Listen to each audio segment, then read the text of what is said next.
Melalui peraturan pemerintah sudah ditetapkan KSN ya, banyak KSN. Salah satunya yang menjadi kawasan strategis nasional itu adalah kawasan perkotaan Cekuan Bandung.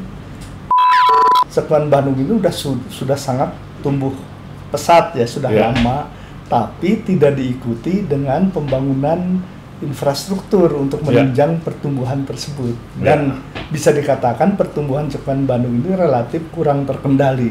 Istilah kita urban sprawl.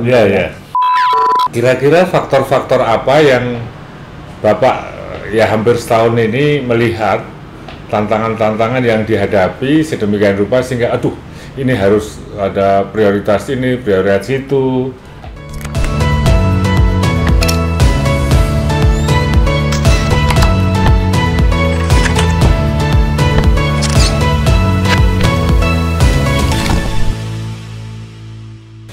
Baik, Assalamualaikum warahmatullahi wabarakatuh. Kita berjumpa kembali dalam acara Ngota, Ngobrol Kota.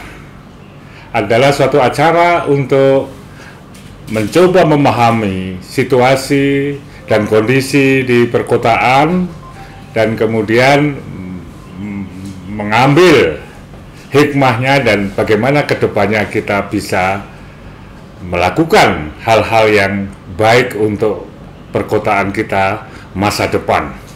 Kali ini telah hadir di studio kita Bapak Tatang Ruslandar Wiratmaja sebagai Kepala Badan Pengelola Cekungan Bandung.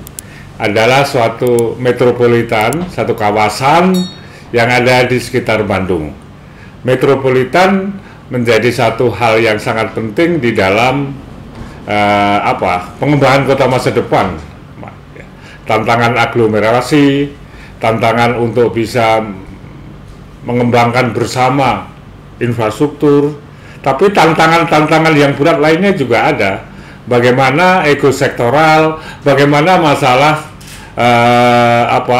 batas-batas kota, batas-batas kabupaten maupun kemandirian yang kebablasan. Nah, kali ini kita akan mendapatkan suatu pembelajaran bersama dari Pak Tatang terkait yang hampir setahun ya Pak ya, menjadi Kepala Badan Pengelola di Cekungan Bandung. Baik, kalau begitu kita ingin mengetahui sejauh mana dan apa itu Cekungan Bandung metropolitan yang ada di sekitar kota Bandung. Terima kasih Pak Moderator. Cekungan Bandung itu didefinisikan karena morfologinya cekungan. Ada istilah lain metropolitan Bandung, ada yang menyebut Tatar Bandung, ada yang Bandung Raya.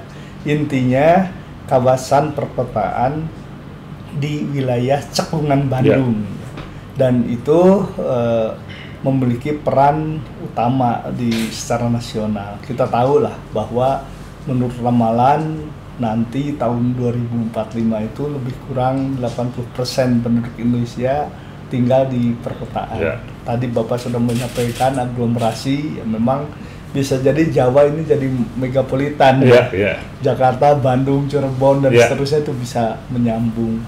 Nah, karena itu melalui peraturan pemerintah sudah ditetapkan KSN ya, banyak KSN. Salah satunya yang menjadi kawasan strategis nasional itu adalah kawasan perkotaan Cekuan Bandung.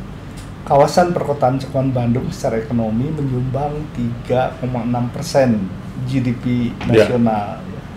Yang memang di bawah DKI, di bawah Medan, Makassar, Surabaya, tapi cukup signifikan 3,6%. Berarti nomor 5 ya Pak ya? Ya. Di samping itu Cekuan Bandung juga sebagai hulu Sungai Citarum itu strategis dari sisi energi ya. Di hilirnya itu kan ada Saguling, ada Cirata, ada Jatiluhur, bahkan ada lagi satu Cisokan yang sampai saat ini belum terbangun. Jadi memang sangat strategis. Dan Cekuan Bandung ini sudah sangat tumbuh pesat ya, sudah lama, tapi tidak diikuti dengan pembangunan infrastruktur untuk menunjang pertumbuhan tersebut. Dan bisa dikatakan pertumbuhan cekungan Bandung ini relatif kurang terkendali. Istilah kita urban sprawl. Nah, kurang pengendalian itu karena apa? Karena kemauan dari masyarakat atau kurang kontrol dari pemerintah atau semuanya. Semuanya ya. Ada dari sisi tata ruang dulu juga kurang terintegrasi. Kan kesadaran perencanaan tata ruang aja baru tumbuh di pertengahan tahun 70-an kan.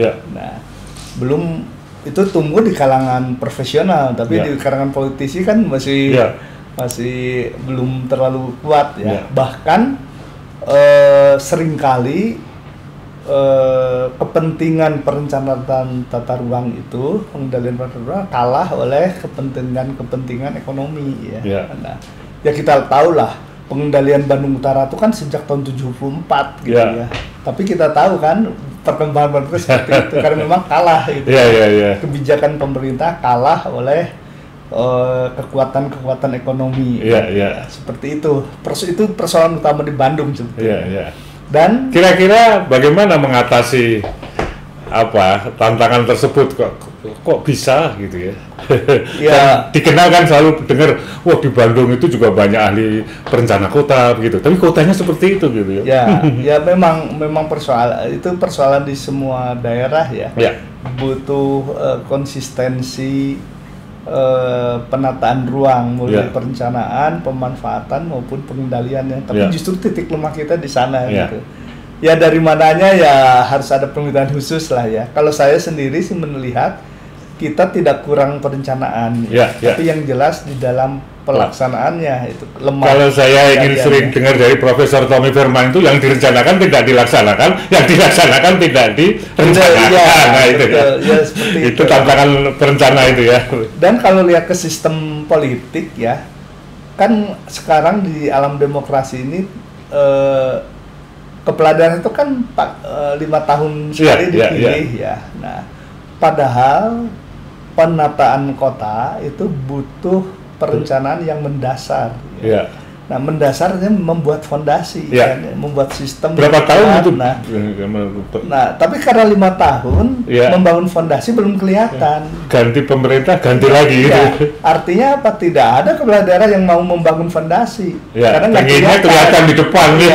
Jadi lebih senang mengecat rumah yang jadi. Gitu. Betul itu. Kalau saya lihat di Smart City orang bikin aplikasi dikit-dikit di launching padahal belum siap. Betul. Sehingga gagal gitu ya. Jadi belum ada kesabaran untuk melakukan itu, tapi memang realitanya begitu. Beliau butuh popularitas, butuh dukungan politik kan. Berikutnya. Jadi sementara membuat fondasi nggak kelihatan. Itulah kira-kira. Jadi ya entah bagaimana harusnya. Jadi sebetulnya saya setuju adanya GBHN, adanya RPJP gitu nanti diikat bahwa harus mengikuti itu gitu. Tadi disebutkan ada cekungan Bandung dengan potensi ini, dengan latar belakang begini. Nah, kira-kira faktor-faktor apa yang Bapak ya hampir setahun ini melihat tantangan-tantangan yang dihadapi sedemikian rupa sehingga ini harus ada prioritas ini, prioritas itu.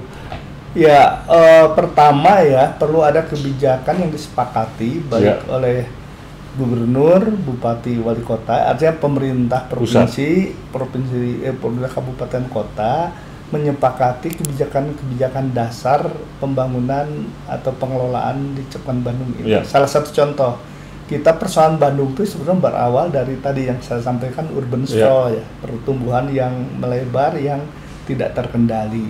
Nah, sehingga kita kan sebuah cekungan Bandung ini. Wilayah pinggirannya itu kan berupa perbukitan. Dia ada daerah resapan air kan, sebetulnya daerah konservasi. Di hilir di tengahnya itu daerah dataran rendah. Dulunya kan kita bekas danau. Sebetulnya daerah parkir air, retensi air kan. Nah, itu dirambahkan oleh kawasan terbangun, mau industri mau perumahan. Jadi bukan salah air, salah orang datang ke tempat air. Nah, tapi di sisi lain karakter hidrologi di tropis, pegunungan tropis itu kan intermittent. Jadi musim kemarau relatif kering, musim hujan relatif basah, kelebihan air. Nah, secara alami itu seperti itu. Nah, dengan perusakan alam akibat urban sprawl tadi gitu ya, itu makin ekstrim belum perubahan iklim. Makanya kita rasakan musim hujan berapa hari banjir, musim kemarau baru seminggu sudah kering gitu kan. Nah, itu yang harus keseimbangan tata air itu yang harus dikembalikan gitu ya. Itu isu utama di kita sebetulnya. Nah, jadi yang harus dikendalikan urban sprawl tadi. Nah, bagaimana caranya? Bisa nggak semua pemerintah daerah, kabupaten, kota, dan provinsi sepakat misalnya moratorium pembangunan horizontal. Kita sudah mulai membangun compact city ya. Nah, jadi pembangunan vertikal kita dorong, pembangunan perumahan yang horizontal kita batasi.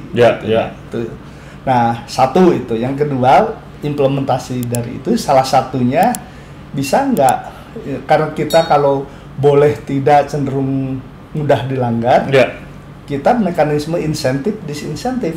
Misalnya pakai instrumen pajak bumi bangunan misalnya. Nah, itu kan sudah jadi kewenangan daerah sekarang, pajak bumi bangunan. Misalnya daerah resapan itu kan sebenarnya harusnya hijau, tapi jadi perumahan atau jadi kawasan terbangun. Bisa nggak PBB-nya dinaikkan setinggi-tingginya di sana? Disinsentif Tapi sebaliknya kalau di sana dijadikan hutan, kebun, tanaman keras, kalau perlu PBB-nya bebaskan, jangan bayar gitu kan. Insentif disinsentif dimainkan. Saya kira tantangan yang menarik bagaimana membuat daya tarik sehingga pada mau gitu kan, sehingga untuk pembangunan aglomerasi itu terjadi. Nah, mungkin itu saya kira hal yang menjadi perhatian kita semua untuk bisa saling memahami